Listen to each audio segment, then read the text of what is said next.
오늘의 말씀 베드로전서 3장 1절에서 7절 말씀입니다. 아내들아, 이와 같이 자기 남편에게 순종하라.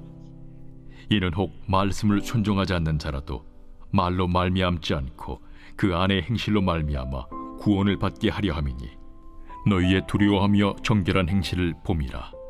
너희의 단장은 머리를 꾸미고 금을 차고 아름다운 옷을 입는 외모로 하지 말고, 오직 마음에 숨은 사람을 온유하고 안정한 심령에 썩지 아니할 것으로 하라. 이는 하나님 앞에 값진 것이니라. 전에 하나님께 소망을 두었던 거룩한 부녀들도 이와 같이 자기 남편에게 순종함으로 자기를 단정하였나니, 사라가 아브라함을 주라 칭하여 순종한 것 같이 너희는 선을 행하고 아무 두려운 일에도 놀라지 아니하면 그의 딸이 된 것이니라. 남편들아, 이와 같이 지식을 따라 너희 아내와 동거하고 그를 더 연약한 그릇이요 또 생명의 은혜를 함께 이어받을 자로 알아 귀히 여기라. 이는 너희 기도가 막히지 아니하게 하려 함이라. 이 세상 한복판을 살아가는 그리스도인으로서 국가 권력 관계를 어떻게 해야 하는가, 또한 사환과 주인과의 관계를 어떻게 해야 되는가 하는 말씀에 이어서 오늘 말씀에 이르러 부부관계는 또한 어떠해야 하는가 하는 말씀으로 이어집니다. 물론 우리는 이미 에베소서나 또 골로새서 말씀을 통해 사도 바울이 부부관계에 대하여 교훈한 것들을 익히 들어 잘 알고 있습니다. 그리스도와 교회의 연합이 남편과 아내의 사랑 안에서 드러나야 하며, 또 그리스도께서 교회를 위하여 자신의 몸을 내어주신 것처럼 남편은 그렇게 아내를 사랑하고, 또 교회가 그리스도께 순복하듯 아내는 남편을 존중하라 하는 말씀입니다. 여러 번의 설교를 통해서도, 또 우리가 결혼식에서 주로 주례사를 통해서도 이미 익숙히 듣던 그런 말씀입니다. 그런데 오늘의 이 베드로전서에서의 그 부부관계에 대한 이 이야기는 좀 관점이 좀 다릅니다. 앞서 국가와의 관계 혹은 사환과 주인과의 관계에서도 다루었듯이 당시 그리스도인들은 기독교 신앙이 사회적으로 인정받지 못하고 있었고, 또 지역에 따라서 황제 숭배와 어떤 이방 종교에 참여하는 것이 그 공동체 안에서의 어떤 충성으로 요구되던 그런 사회 가운데 살고 있었습니다. 이러한 국가 안에서, 이러한 사회 속에서 신자로서 우리가 어떻게 살아가야 할 것인가, 또 마찬가지로 하나님을 믿고 또 선하고 너그러운 그런 주인이면 참 다행인데, 하나님을 모를 뿐더러 악하고 까다로운 주인들 밑에서 일할 때에 과연 신자로서 그러한 주인 밑에서 어떻게 일해야 되고 행동해야 하는가 하는 것이 이 베드로전서의 주요 맥락 가운데 흐르고 있습니다. 마찬가지로 오늘의 이 베드로전서 본문에서도 물론 이제 일반적인 부부 생활을 말하면서도 특별히 이 아내는 믿고 있지만 남편은 믿지 않는 그런 가정에서 어떻게 행동해야 되는가 하는 것을 염두에 두고 있습니다. 믿지 않는 배우자와 함께 살아가며 삶의 여러 가지 처지 가운데 갈등할 수밖에 없고 부딪힐 수밖에 없는 그런 위기 가운데 그리스도인으로서 어떠한 모습으로 부부 생활에 임해야 할 것인가. 오늘 본문 1절과 2절, 아내들아, 이와 같이 자기 남편에게 순종하라. 이는 혹 말씀을 순종하지 않는 자라도 말로 말미암지 않고 그 아내의 행실로 말미암아 구원을 받게 하려 함이니, 너희의 두려워하며 정결한 행실을 봄이라.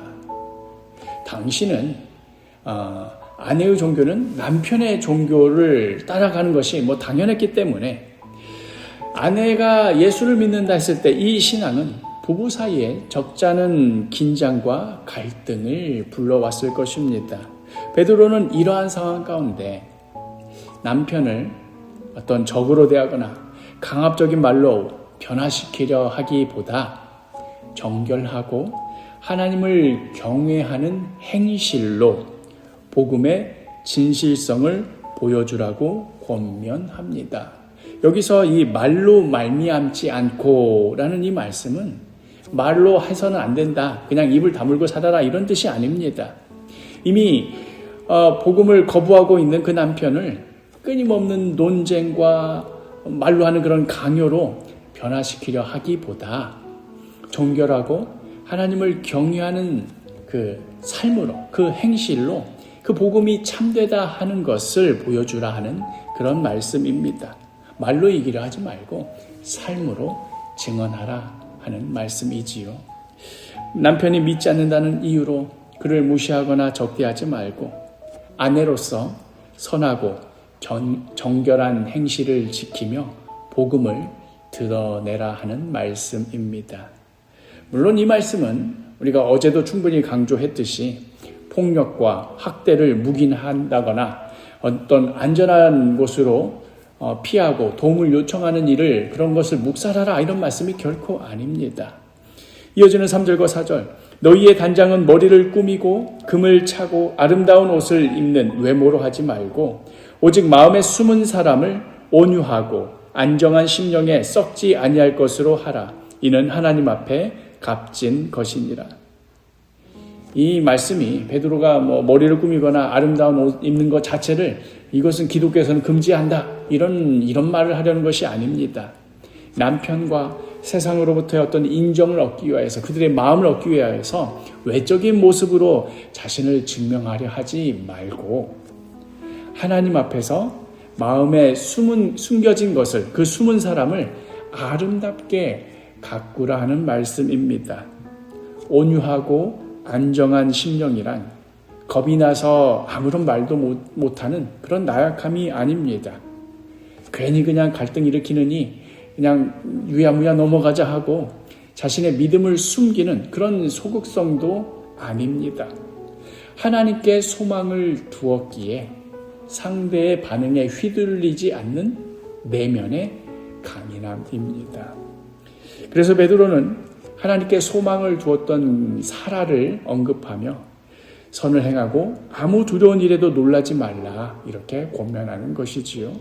베드로의 이러한 권면 속에는 신자의 고통과 눈물을 하나님께서 결코 잊지 않으시며 또한 그 선행을 하나님께서 복음의 진실성을 드러내는 귀한 증언으로 사용할 것이라 하는 그런 소망이 담겨져 있습니다. 사도 베드로는 또한 남편에 대해서도 이렇게 권면합니다. 7절 남편들아 이와 같이 지식을 따라 너희의 아내와 동거하고 그를 더 연약한 그릇이요 또 생명의 은혜를 함께 이어받을 자로 알아 귀히 여기라. 이는 너희 기도가 막히지 아니하게 하려 함이라.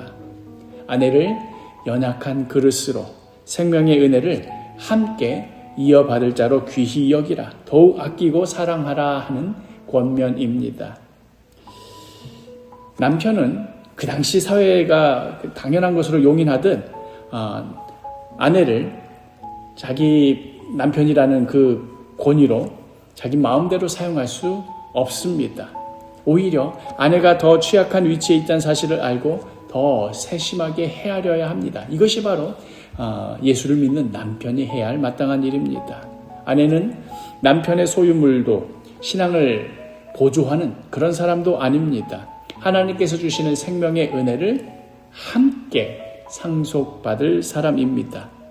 그러므로 아내를 무시하고 아내를 억압하면서 그러면서 하나님과의 관계를 바르게 유지하겠다? 이럴 수는 없는 것입니다. 베드로는 그러한 남편에 대해 너희 기도가 막힐 수도 있다 경고합니다. 아내에 대한 권면에 비해 남편에 대한 권면이 짧지요.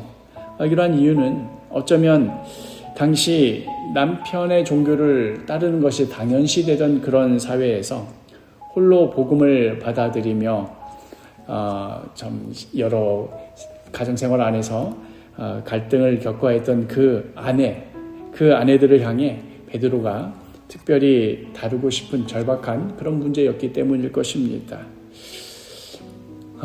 믿지 않는 배우자로 인하여서 눈물 흘리는 일, 이것이 그 옛날 베드로 당시에만 벌어졌던 고통은 아니지요. 오늘을 살아가는 우리들에게도 여전히 동일한 울림을 줍니다. 믿지 않는 배우자와 가족들을 말로 이기려 하지 말고 우리의 선하고 정결한 행실을 통하여서 복음의 진실성을 드러내십시오. 상대의 반응을 두려워하여서 믿음을 숨기지도 말고, 그렇다고 또 믿음이 다르다는 이유로 상대를 무시하거나 적대하지도 마십시오.